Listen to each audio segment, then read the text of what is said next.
So this is my review of Back in Black, AC/DC's seventh album. It was released in 1980, produced by Mutt Lange, and this is their first album with Brian Johnson on lead vocals. So this album was actually the first AC/DC I ever listened to. Like the first time I was ever exposed to AC/DC was through this album. I had a cousin who was playing it, and I didn't actually like it then.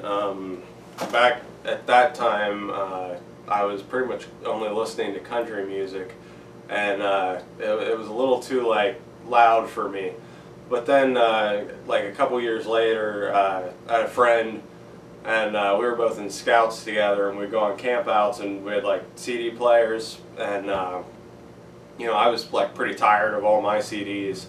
And so I was going through his CDs, and he had like all these AC/DC CDs, and he was always talking about AC/DC. And so I, you know, took Back in Black because I had heard of it before and started listening to it again, and then ended up liking it that time. And then, you know, I went home, and my dad had all the other AC/DC CDs, so I took all his CDs and started listening to them, and that was kind of how I got into rock music. So yeah, this album was, I listened to it a ton growing up. Still, I think I like Highway to Hell a little bit better, but this is definitely a great album. So anyway, into the songs. First track, Hell's Bells. It's just a great opening track. I mean, probably everybody's heard like almost every song on this album a million times, so it's not really use talking about them like a whole lot, but it's just got like some of my favorite AC/DC guitar parts. Brian, you know, just instantly like steps in and fits perfectly, and it just sounds, this whole album and the last album, really, the production on it just sounds so great.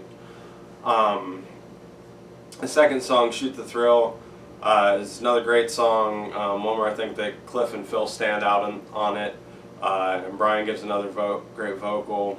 The third song, What Do You Do for Money, Honey, is another really good one, and when I was listening to it earlier, I just kept thinking like, wow, how's he singing like that? It's like so high but so like weird at the same time. I don't know, it's crazy.